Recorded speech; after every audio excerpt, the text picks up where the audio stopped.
This is the Raising Rebellion podcast, episode number 15.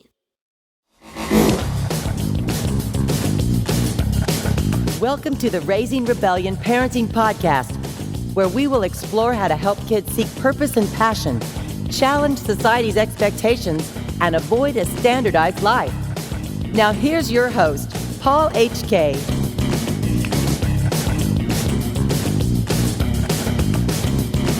Hello, Rebels. Thank you so much for listening. Something a little different for you on this episode. Today, I chat with a peer of mine, fellow podcaster Kirsten Blake.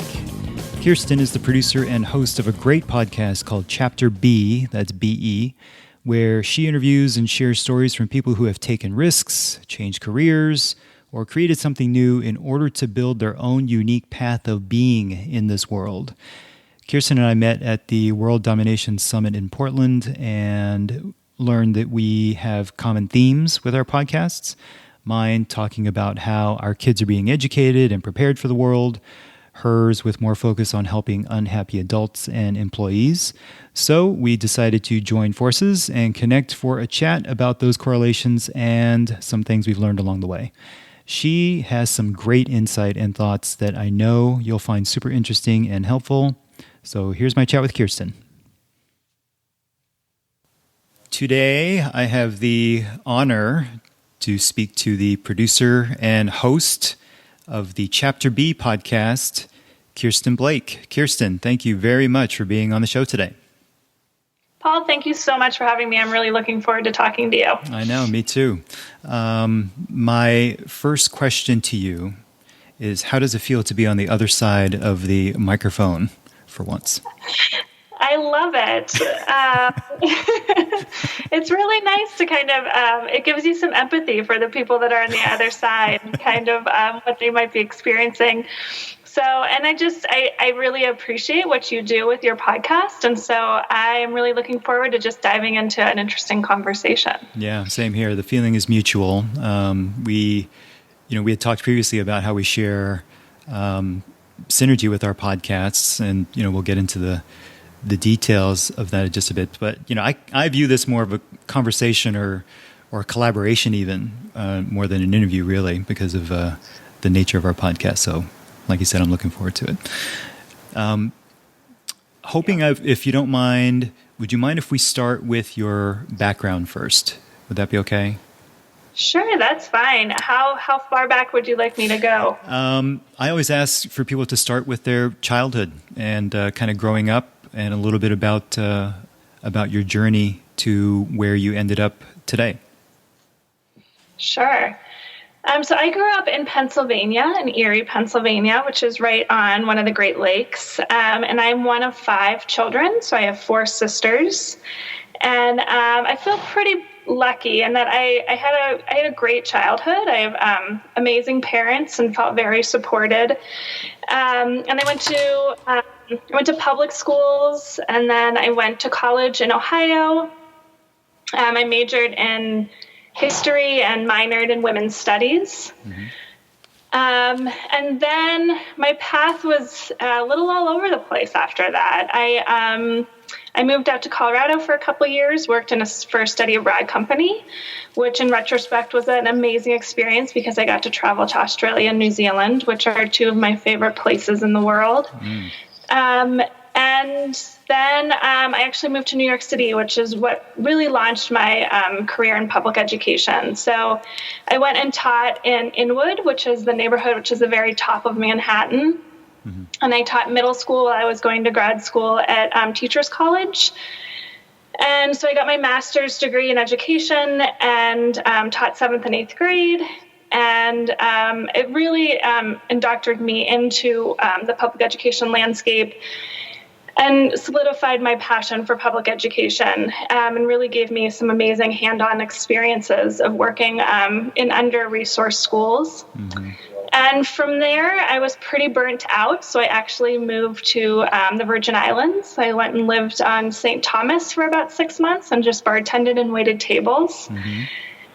And during that time, I really kind of reflected on what I wanted to be doing, and I thought I wanted to get into education policy. So I moved to Washington, D.C., and really pounded the pavement. And that was kind of my introduction to informational interviews.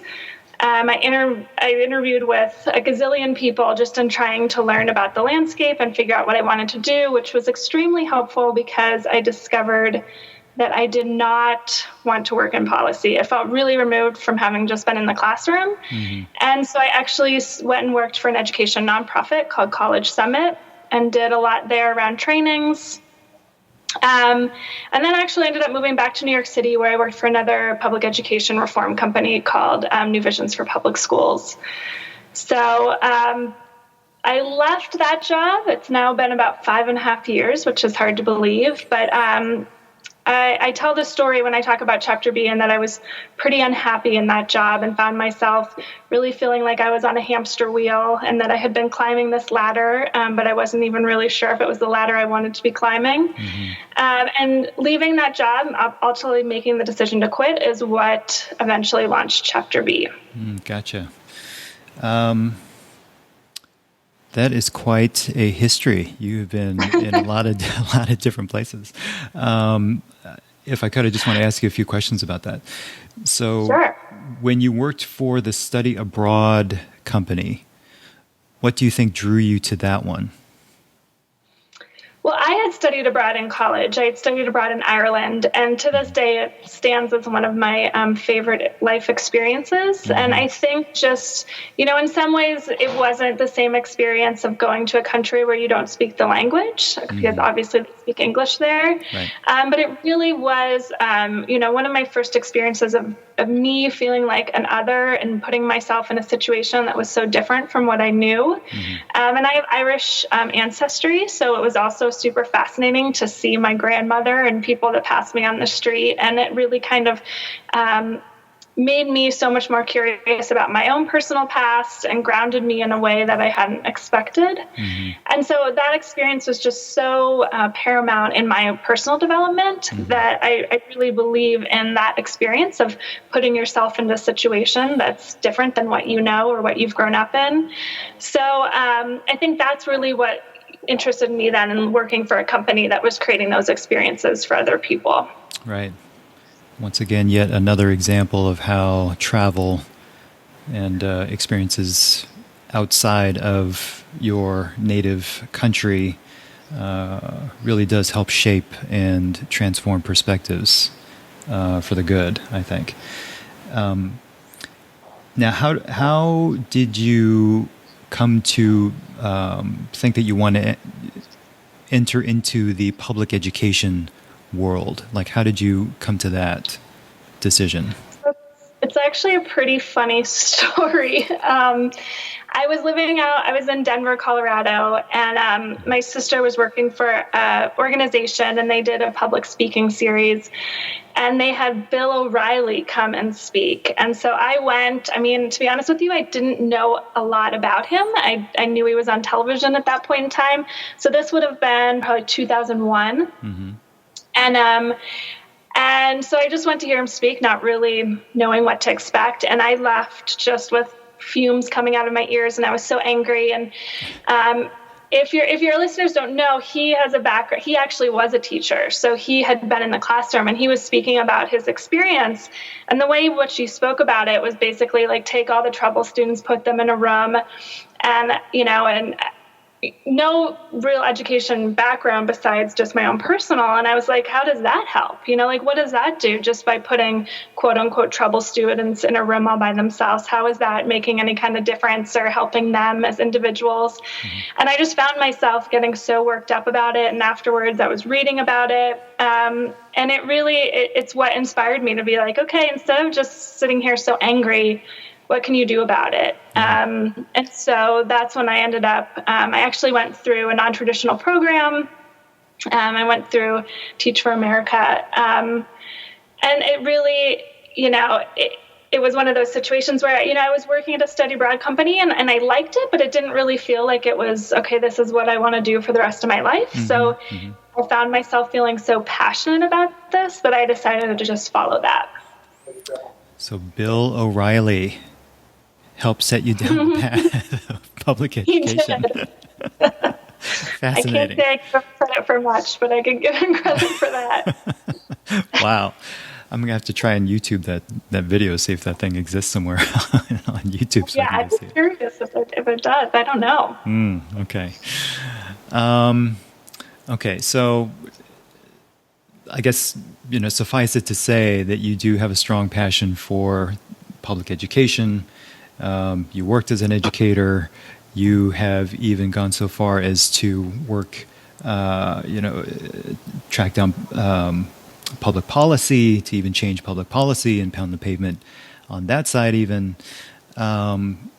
So is it safe to assume that you think, the public education system in America could use a little overhauling or a little work? Yes, I think that's fair to say. Okay. I do too. And, I've kind of gotten to the point with public education that I just don't think it's going to change. And I hate to be pessimistic about it, but it is just such a huge undertaking and a huge machine. And I do think that there are good things that happen in pockets and, different areas throughout the country. Some charter schools and whatnot.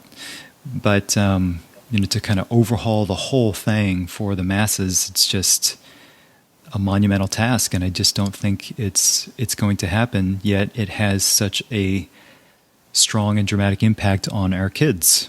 And, that's kind of the point of my podcast, is to kind of help parents hopefully think a little bit differently and do some things outside of that education system rather than just trying to change it.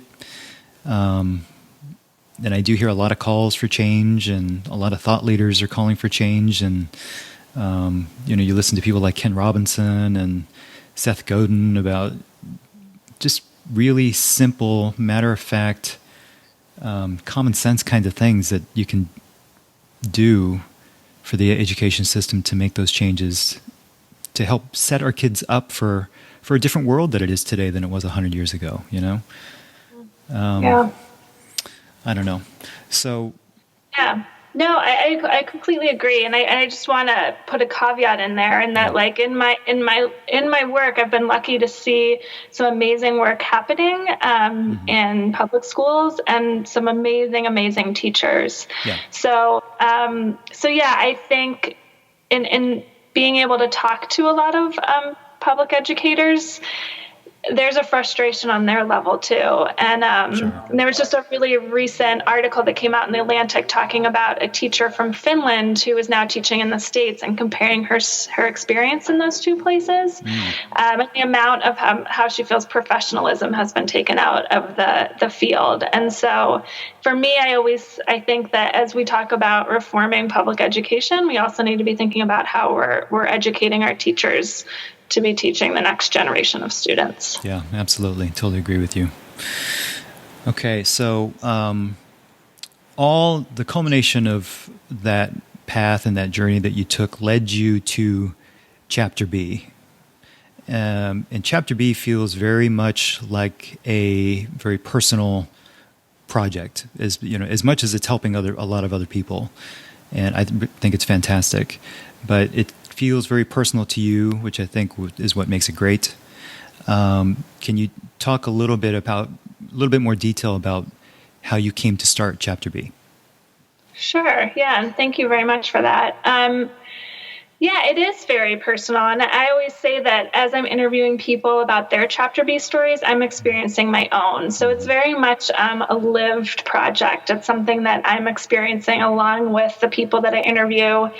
And my hope is that by sharing that honest story, that people can see themselves in it as well. But I found myself working at, an education nonprofit that was pretty well known, and I just was really frustrated. To your point, I was starting to feel like I was more of a problem than a solution. I'd go into classrooms and I'd see teachers' eyes kind of glaze over at these initiatives we were trying to help start in their schools. And I felt like the passion that I had felt that got me involved in this sector had really disappeared. And that I was just kind of, on a hamster wheel in many ways, going into a cube. And I found myself, really asking, like, is this what my life's going to be like for the rest of my life? And that really depressed the hell out of me. Yeah. So, I really ultimately made the decision that, I'm like, I have to leave this in order for me to, if I want to continue to be passionate about education, I think I have to step away from it. And so I quit my job and I went and I traveled for a little bit. I went back to doing more informational interviews, and I kind of found that I was asking myself, is education where I want to remain? So I started doing interviews with people who had changed their careers. And it was really fascinating because in that process, I just realized how much I love hearing people's stories and how much I was learning from them. But also there were so many similarities from what people had been doing to what they started doing to create their own path. And so I felt like if it was helpful to me, it would be helpful to other people. Right. And so that's really what launched Chapter B. And I started about 3.5 years ago, and it really, it's taken on different lives in that 3.5 years, and it's grown and it's changed, I think, along with, my own path in the process. But I've had a lot of reflections on my education background and then my own personal education experience. And what I came to realize is that I was kind of your ideal student because I'm very good at following directions. I'm a pleaser. I want to do well. I want to achieve. So the system worked well for me. But having been an educator and also watching siblings and friends who had gone through the system where it didn't work for them, it really started me thinking about how we're not necessarily setting students up for success. And in interviewing people about their Chapter B stories, a lot of them talk about that. They talk about the fact that there was a huge learning curve in starting their own thing. So whether they were an artist or an entrepreneur or a small business owner or even just being an intrapreneur, the skill sets that are required in that, we're not necessarily providing that for our students. And that includes teaching students how to fail, letting them have a space to struggle in, allowing them to just be really curious learners. So for me, there's a real correlation to people being dissatisfied in their work environments to students being bored in school. And I think that we tend to our society sets things up so that we're constantly striving towards something, towards a goal, towards some kind of monetary success, towards a grade. And that's not really what life's about at the end of the day. So for me, Chapter B is really this bigger mission of trying to shift how we think about success and how we think about how we're living in our everyday lives. Yeah, I love it. I would love to see even those kinds of thoughts just being incorporated into the classroom, and as early as possible. Just rather than having that goal of grades and A's, just to be a little bit more thoughtful and mindful about different things, and to teach openness. And I think, one of the keys, like you just mentioned, is to spread that curiosity amongst students. I was talking to an art teacher last week, and he was talking the same thing about curiosity, and that's really one of the primary things that he tries to teach his kids. And ultimately, every class he gets, there will be a few that want out of his class, and a paper ends up on his desk saying, "I want to transfer." And, it's just, it's almost like it has to happen so early so that it's kind of ingrained early on, so that they just kind of grow up with it and knowing that it's okay to do that, as opposed to, being so set on, like you said, these goals, right? Financial, academic, whatever the case may be, getting into that Ivy League school, whatever. as opposed to looking inward and trying to figure out what's best for each individual. So I guess that's my biggest frustration with education. It just doesn't have those kinds of elements.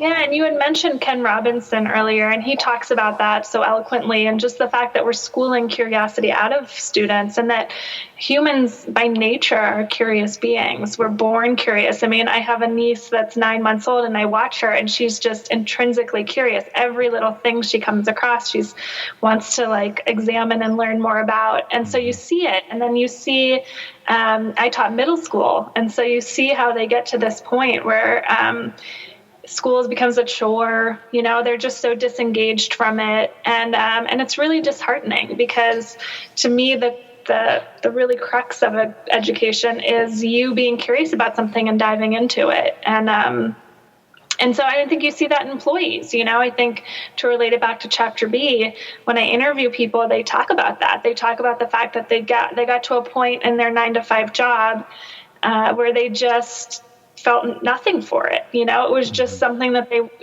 again, you go to, you get through your 8 or 9 hours that day, you go home, and then you just repeat it. And so that can create a lot of unhappiness and depression. So I think, to your point, how do we start these conversations so much sooner so that when people get to the place of employment, they know how to advocate for themselves, they know how to find things that make them curious, and they know that if they're in a space where they're no longer curious, it's time to make a change. Yeah. I want to dive into that a little bit more, but before we go there, I just want to mention that I know you finished your 3rd season of Chapter B a couple weeks ago after 50 plus episodes. I just want to say congratulations on that. Quite an accomplishment. Very cool. So, after having all of those conversations that you had, and by the way, I feel the same way about my podcast. I am loving just hearing people's stories. It's almost selfish. I get to ask any question I want to, right, that I'm interested about, on this topic, and people are so willing to share it. It's awesome. So of all, of the people that you've interviewed over the years, and you find that a lot of them have reached this point of where they just get completely fed up. And you reached that point too, where you actually did quit your job. Do you think that's? I guess let me back up a minute. It feels like it really takes something to stir people up, or kind of a big event in people's lives, where they get, if they're working, they just get so completely fed up that it's almost like they have no choice but to make a change, or some sort of big life event where maybe it's a near-death experience, maybe the death of a loved one that's close to you, a health scare, something like that just pushes people to that point to make that change. It feels like that's what's almost required to happen before people can kind of realize this is not the path I want to be on. I want to be doing something else. Do you find that kind of trend line in the people that you've interviewed? Like what kinds of things have you found out from those folks? Yeah, it's a really, really good question, because I found that everybody's story, as far as them exploring their Chapter B, is a little different. Mm-hmm. And I always like to say, I was in this situation. I don't have children. I'm not married. There wasn't anybody else depending on me. So I was able to make that decision because it worked for me. Mm-hmm. But I recognize it doesn't work for everyone, and I was able to put things in storage and, live remotely and that kind of thing. And I know that's not necessarily an option for everyone. Right. And so I think it depends, because I've seen some people where they've been very strategic about it. And they, one woman I interviewed, she's a calligrapher named Virginia Hart. And I was so impressed with her because I was like, I work my 9 to 5, and then I go and I either, go out to dinner with friends or work out. And then from, 9 till midnight every night. I work on my calligraphy business. And she did that for, I think it was like 3 to 5 years, until she was eventually able to leave her 9 to 5 job and be able to do that full time. So for me, I was in such a bad place that like that wasn't an option. Like I needed to just make that jump. And I think if I wouldn't have, I wouldn't have ever started Chapter B. So I think some of it depends on personality. I think some of it depends on your situation, whether that be your living situation, your financial situation. But I have to say that decision was not without stress. And I think it's so important to state that it wasn't something that I did and it was, as I always say, like rainbows and peaches and ice cream. Like there have been a lot of moments of like deep worry around that decision. And stress around money too. So, in some ways, in retrospect, I'm like, was that the right decision? I ended up being really stressed about money once, my traveling was done. But I know I needed to do that. I think I needed to kind of put myself in that situation and maybe be a little stressed about money. It's actually through that experience, I have a different relationship with it and I see it differently. So I'm a firm believer that, you make a choice and good and bad, you learn from it. But I think everybody's situation is a little different. So while I'm a huge proponent of, sharing people's stories, I think it's important that people don't perceive that they have to do it the same way somebody else does it. Yeah, I agree. I will say though, like I've caught myself thinking this same thing. I see other people, hear other people's stories of how they just get fed up and they quit. And, the first thing into my mind is, okay, did they have any kids? Are they married? Because I have a daughter, and immediately, like if the answer is no, my thought goes to, oh, well, that's C. Yeah. So you can't use that as an excuse either.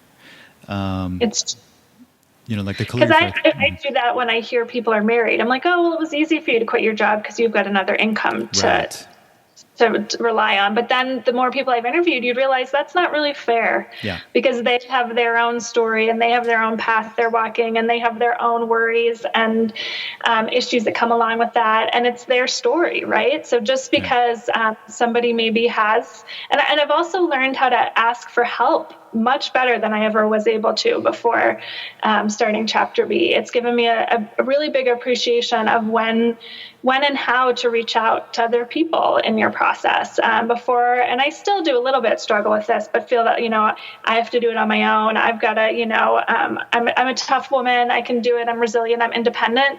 And so it's also made me realize, so what if someone has a spouse that they can rely on? They did it, they took the risk and they took that jump and they're trying to better themselves, which I think is always a positive for everybody. Yep, I agree.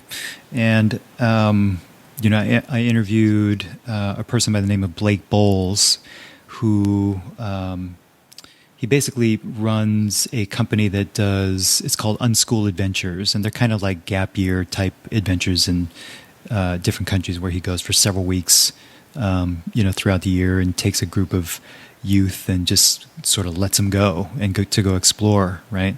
He's a big proponent of self-directed learning. And his feeling is if you don't get that kind of experience and you don't get it early, including having some of that struggle, a little bit of that stress, a lot of times risks will be more perceived risks as opposed to being actual, life-threatening type risks. So to have those kinds of tools in your belt and experiences under your belt earlier, he believes, helps set you up to make different choices, as you go forward. So I agree. I think a little bit of that stress and a little bit of challenge and pushback, I think, helps shape kids' minds a lot differently than just having everything so nice and easy and presented to them and, getting everything that they ask for. It's not quite how the world works. Exactly. And we're setting them up for failure, right? How do we ask them to be able to do that as an adult if we never give them the opportunities to experience it before they get to that point? That's right. That's right. Would you mind if I ask you how you do support yourself if you don't have a 9 to 5? Sure. So I've continued to do contract work within the education landscape. And that brings on its own challenges because I've been lucky in that I've been able to do some interesting work. But it can feel like it's taking away from my Chapter B time. And but the reality is you have bills that you need to pay. Yep. And I've also just made some personal changes, as far as I lived in New York City when I started Chapter B. And I love New York City. It holds a big piece of my heart. But I came to realize it was really hard to be working on Chapter B while living there. So I ultimately made the decision to move to Denver. So a lot of it, and that's been a lot of learning in that process of life is about choices. And I don't know, maybe I'll find myself back in New York City at some point in time. But at that point in my life, came to realize it wasn't making sense for me to be able to do what I wanted to do and live there. So, so much about making these choices is about being okay with some sacrifice as well. Yep. I love how you're such a great example of someone who is able to take a step back and internalize and realize when a change needs to be made, and then actually making that change. I think a lot of people. I think a lot of people, first of all, just kind of push down that thought and just sort of ignore it. And get overridden by just a steady paycheck. They just sort of suppress it and just live with the unhappiness. And I think a lot of other people may realize it, but, have that wall of resistance, like, that Stephen Pressfield talks about in War of Art. I don't know if you've read that book, but, he declares resistance as the enemy of progress, right? And I think it's such a powerful foe, resistance, that it just prevents the majority of us from actually making that leap and doing really what we want to do to feel fulfilled and to go pursue things that are really super interesting and fulfilling for us. So yeah, I really agree, and I think one of the things that I've come to learn, and Michelle Poehler, who I interviewed for Chapter B and who we both got to see on the main stage at World Domination Summit, talks about the fact that excuses are really just fears dressed up in other clothing. Mm-hmm. So, I'm trying to better recognize when I'm using excuses and trying to understand what those excuses would be about, and seeing, what is this that I'm afraid about, and really trying to examine that and recognizing, is this a real fear, or is this a fear that I'm just constructing in my own head? And I've also come to learn that the things that scare me the most are the things that usually I make me feel the most incredible and that I learn the most from. And I'm a little risk averse. That's a big learning curve for me, is learning how to take risks and be okay with them maybe not turning out. That it's kind of learning how to let go of my perfectionism a little bit. Right. I think if we could just incorporate some of that in school as well, that alone, definitely. I feel like that could make such a huge difference. Just that basic concept. I don't know. I love Michelle Poehler. That her speech at WDS was one of my favorites for sure. She has such a great message. She lived it with her 100 days of fear. Mm-hmm. Yeah. So, what do you think? It's like I said before. I think you have a great, healthy awareness to be able to step back and think about things for yourself.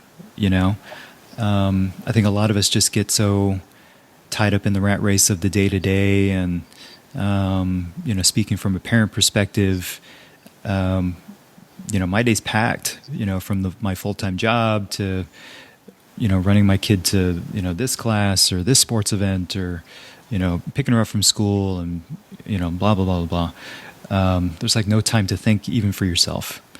So, Yeah. What do you have any sort of tips or ideas or things that you do or things that you've learned along the way, with Chapter B, about different things that maybe parents can do to sort of think a little bit more about incorporating some self-realization time into their schedules? Yeah, I agree. We're such a busy society, and I think we are as individuals, and then if you, on top of that, are taking care of somebody, that's even more so. So I'm a firm believer in leaving space for reflection. It's interesting because I feel that reflection is such an important part of the creative process. And, when I was an educator, we always tried to leave time right when you're reflecting on the work that you just did. And it's interesting because we don't tend to do that as adults as much. So for me, it's I've tried to become more conscious of leaving time for reflection. And you had sent me a message, reflecting on the fact that I do seasons for my podcast. And it's for that very reason, is that I realized when I was doing things back to back to back, I was never leaving time to actually reflect on it and then realize what was working and what wasn't working and making changes accordingly and keeping what worked well. Mm-hmm. So I think, someone once gave me advice, and I think everybody reflects differently. Some people can do that. Like for me, it's going on a walk with my dog. For other people, it's exercising. For other people, it's finding time for meditation. And it's kind of looking and saying, like, what can I eliminate? Like, could I eliminate 1 more hour of watching TV so that I can take an hour to go exercise or go for a walk or meditate, whatever it is that allows you that space and time for reflection. It's really kind of taking a deeper look at your schedule and saying, like, how do I prioritize this? How do I make sure that in the same way I'm scheduling time to email people back or, do all of the things that we just kind of automatically do in our day? Mm-hmm. How do we say, in fact, I'm going to put this in my calendar. I'm going to reserve, and it doesn't have to be an hour. An hour can feel really overwhelming. I mean, meditation, you do it for 10 minutes and it can be beneficial. Yep. And I wish I personally was better at doing that. I've for many years been trying to create a meditation practice, and I think with that also just being gentle with yourself. And so if you, realize, well, I didn't get that time in this week, well, okay, next week I will, and not beating yourself up when it doesn't happen. I think that's super important. Yeah, I agree. One of the people I interviewed early in my podcast, Danielle Saz, she is a huge advocate of self-compassion and not being so hard on ourselves. Just because we do have, like you said, we're such a busy society and we all have so much going on. There's no need to beat yourself up about it. Yeah. Not everything's going to get done, and you do the best that you can. And, tomorrow's another day. So. Yeah, I think that's exactly right. And I think, if we all ultimately need to be like compassionate towards others, but if we're not compassionate to ourselves, then like it's not going to be coming towards others in the same way, right? Like, so people need to see that you're also walking the walk. And so I think it does always start with yourself. And if you're able to be compassionate with yourself, you're more likely going to be able to be compassionate with others around you. Yeah, I agree. And I will say I have been doing meditation for a couple years now. Not straight through, but, I go on some streaks, and I got to say it's helpful. It's helpful. Yeah. I do 20 minutes, and, I always find... Yeah, go ahead. Sorry, do you do it in the morning? Do you do it in the evening? I'm just curious about how you've constructed that in your day. I do it in the morning. So I drop my daughter off at school about 7 o'clock, 7:15. And as soon as I come back and the house is quiet, that's when I get in the 20 minutes.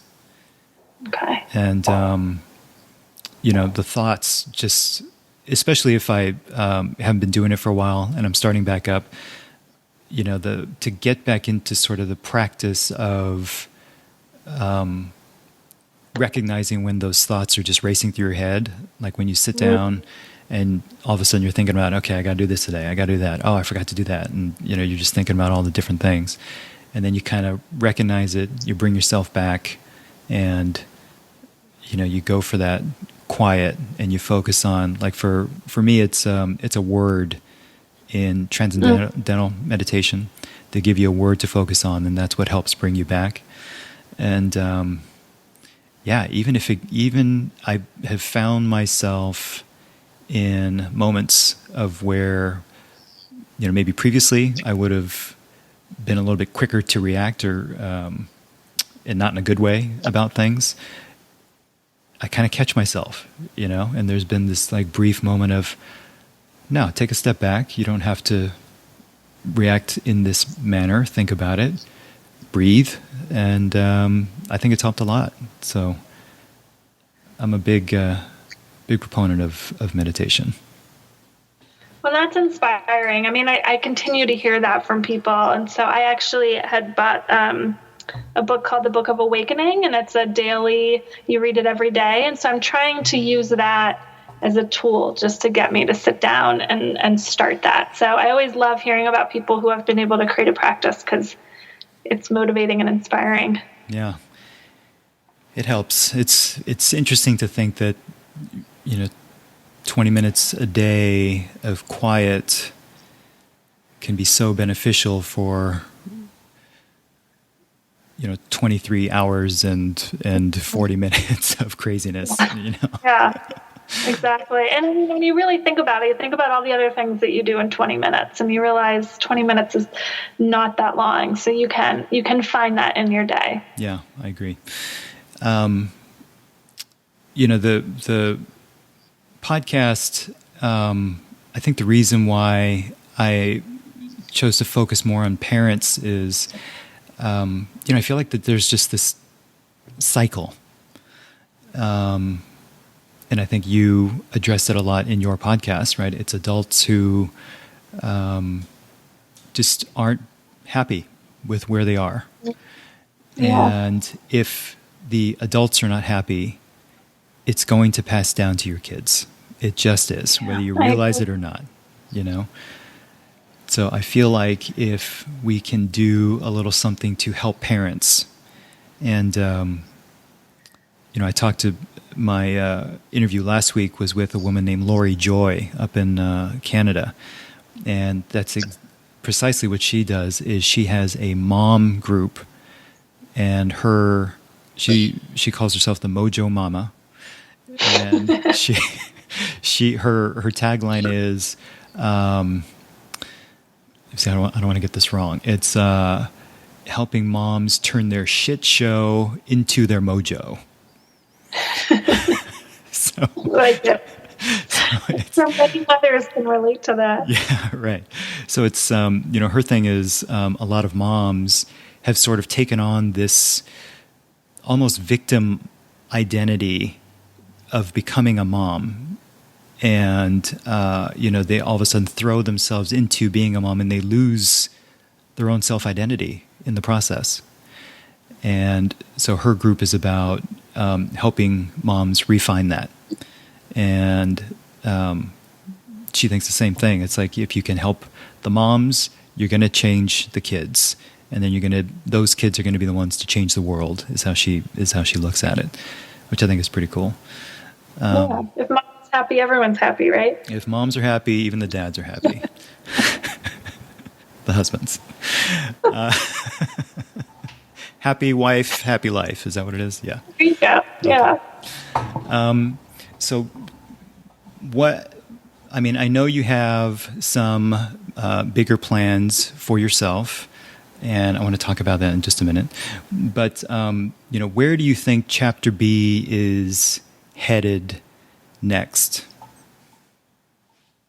Have you put any thought into that? Yeah, I have. I spend probably too much time thinking about it. But I I have a couple ideas, but most importantly, I came to a realization, and it's part of what took me to World Domination Summit this summer, and I did a fellowship called Starting Block this past summer, because I realized, besides the hour or so that I got interviewing people, so much of Chapter B was me behind a computer, and that was actually one of the main reasons why I wanted to leave my 9-to-5 job, is because I was tired of sitting behind a computer.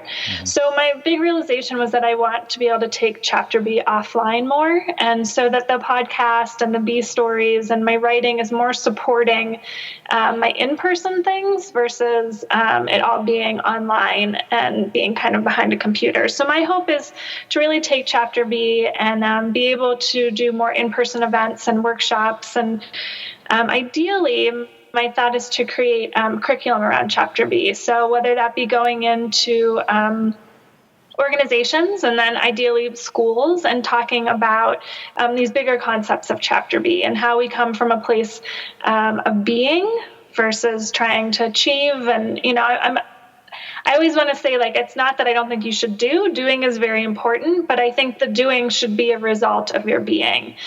So how do we kind of shift those conversations, both in our work environments and our school environments? So a lot of work to be done in making that happen, but the overarching idea is just to be able to start doing more in-person things. And both my fellowship at Starting Block and being able to meet individuals at World Domination Summit, it really resonated, and that I feel like people are really craving face-to-face time with other people and having that connection. In some ways, I love social media because it's connected me with some amazing people, but I also think it gives us this false notion of connection that's not the same when we're able to really interact face-to-face. Right. I love it. Love the idea of the curriculum. I had kind of a similar idea as well. So important. I think if I can help in any way on that particular one, let me know, because I think I would love to help spread the word and to help you build it or whatever you need. I think that would be amazing if you could make that one happen. Thank you. I love the idea of collaboration, so you'll probably be hearing from me. Okay, good. I will expect it. Okay. Let's talk a little bit. I know that you are taking some next steps in your own personal development as well. Do you want to talk a little bit about, I heard you say in your final episode for season 3 about some of the steps that you're hoping to take that you put out into the universe. Do you want to talk about that a little bit? Well, I think if I'm picking up what you're putting down, I think you're talking about how I was talking about the importance of listening, and part of listening is listening to our inner voice. And I've come to realize that for a while now, my inner voice has been telling me that I want to write a book. And that feels super daunting to me. And it feels like, those nasty voices of, how do you think you can do that? You're not an author, this, that, and the other. And learning how to, not listen to those, but instead listen to that quiet voice saying, this is something you really want to do. You should go for it. So I think, for probably 2 years, I've been thinking about what that could be, what that could look like. So just trying to give some more time and space to that. And for probably the last year, I haven't been writing much. And I think there was some fear associated with that. So how do I just, kind of like we talked about earlier with creating a daily practice, how do I make sure that I'm starting to write every single day again and just prioritizing it more in my life? So yeah, I think that, and then the other piece is just being able to speak around Chapter B, and I think that's connected to kind of those in-person events that I was talking about. But being able to try to better message what Chapter B is and just get it out to people more, because for me, it's more about a change in mindset more than anything else. Yeah, I agree 100%. Just trying to help you put that further into the universe. You're holding my feet to the fire. I appreciate it. That's right. Okay. All right. I'm watching the time. I know that we're getting close to the hour mark, and I want to be respectful of your time. I'd like to ask you a final question. It's the final question that I ask of all my guests. On Raising Rebellion, I try and advocate for parents to raise rebels, where basically people who live authentically and pursue their own passions to live an extraordinary life, as opposed to living a life that someone else wants them to live or believes that they should live. What advice could you give to people to become successful rebels in life? Well, first and foremost, I want to say how much I love what you're doing. And I think it's such an important thing to be talking about and putting out into the world. And to our earlier conversation, we lived in a society that's so stressed and it's got so much going on. And I think you giving people a time and space to be thinking about being more intentional about these things is so important. So I want to thank you for doing that. Oh, thank you. And I think that, in thinking about this question, there's three things that came to mind. One is something we've already talked about, but just making sure that you're creating opportunities for your child to be curious about life and really encouraging those curiosities and understanding that those could change and that's completely normal. So really, how do you encourage curiosity in your child and make sure that there's a time and space for them to be curious? The other thing is just sharing stories about non-traditional paths with your child.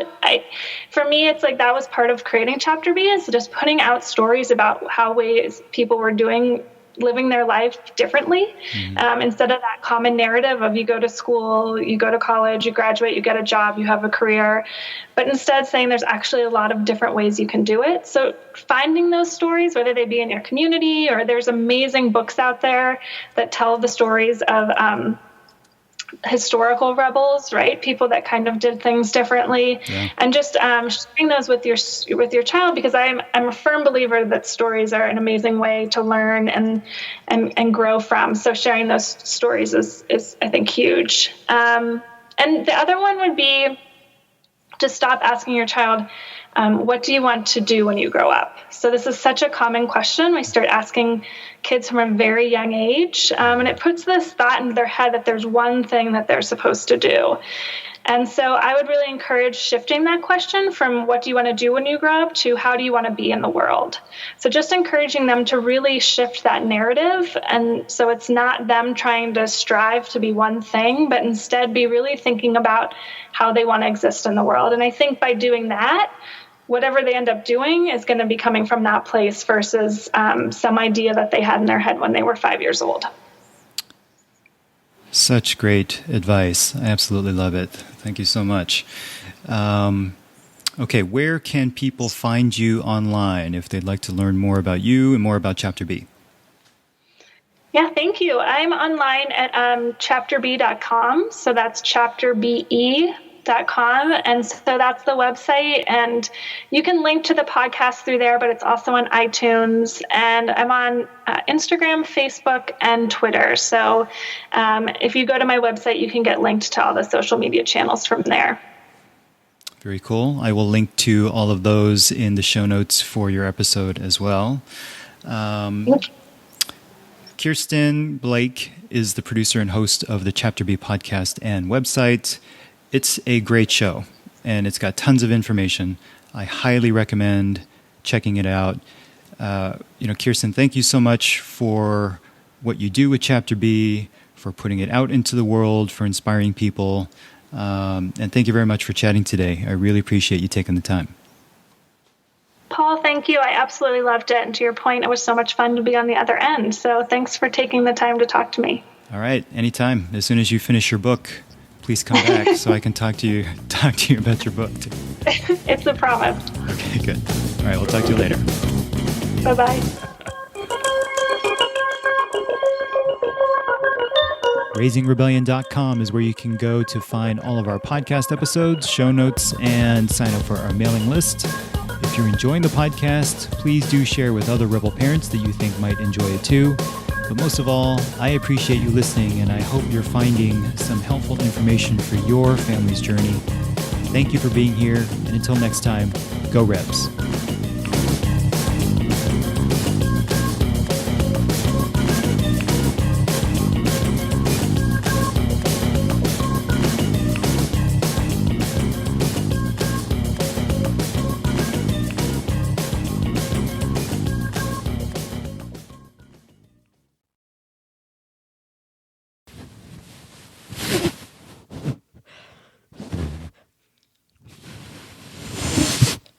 Okay, I'm done.